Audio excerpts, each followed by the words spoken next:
GTA 6 has been delayed, and that should be pretty damn obvious because everyone is talking about it. But I wanted to talk about this whole situation from a completely different angle. So basically, just to kind of give a brief rundown, GTA 6 was originally meant to come out at the end of 2025, which is where we currently are in our current day and age, and basically that was not really going to work out, so they delayed the game to basically May of 2026.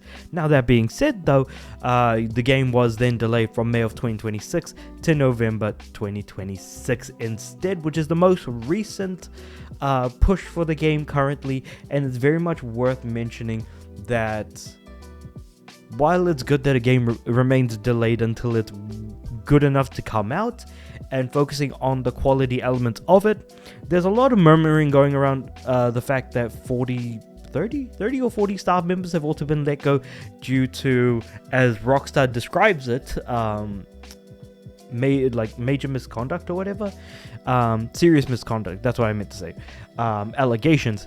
But with that being said, I'm not going to focus on the human element aspect of it. I'm going to focus on, with this push of GTA 6, what if the game comes out and is actually rubbish? Like, what if GTA 6 absolutely sucks? Because no studio is infallible.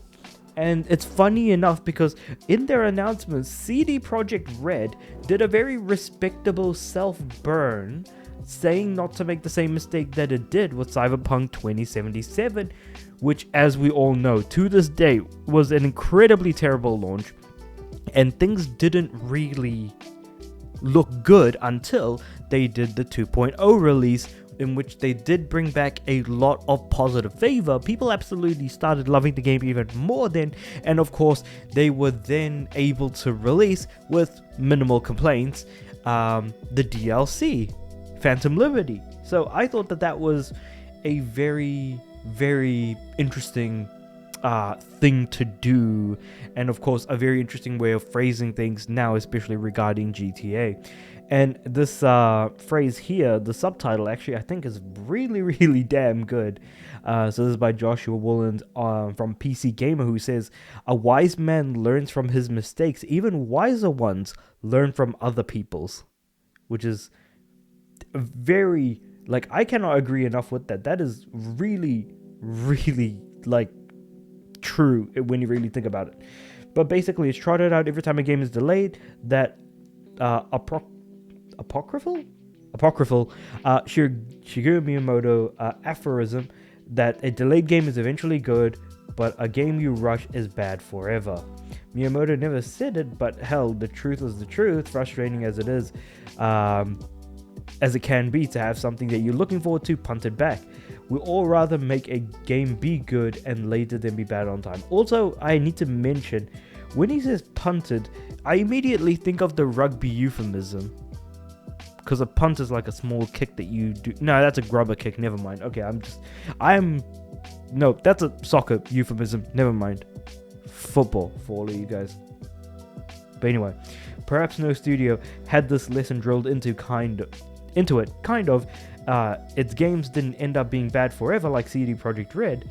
Cyberpunk 2077 is now an excellent game worthy of inclusion. Okay, now they just basically advertising their top 100 games of all time list here.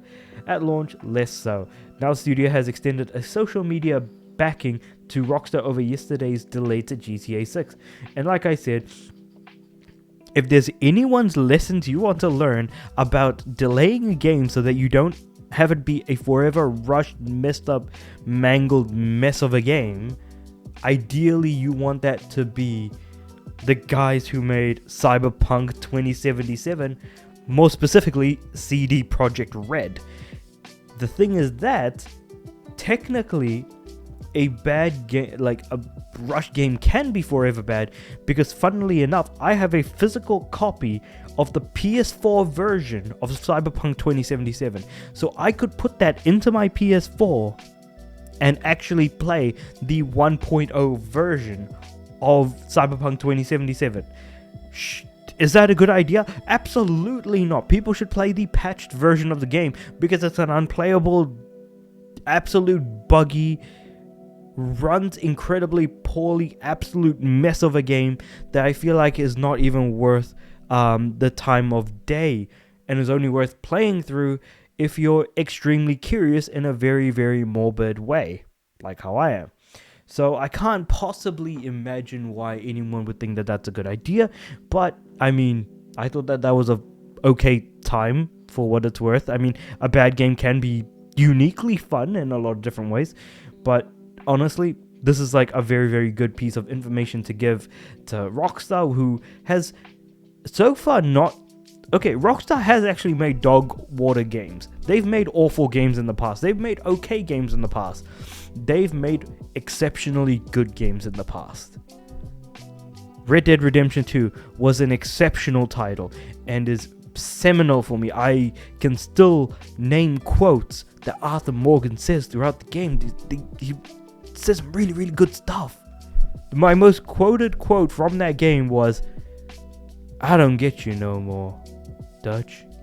I just don't get you no more." Like, it hits, man. It hits when you know when it happens.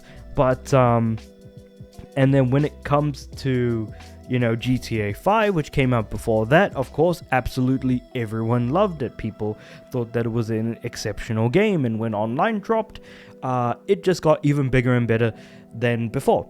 Now, moving on from even before that, we got stuff like Red Dead Redemption 1, which was also another really, really good game.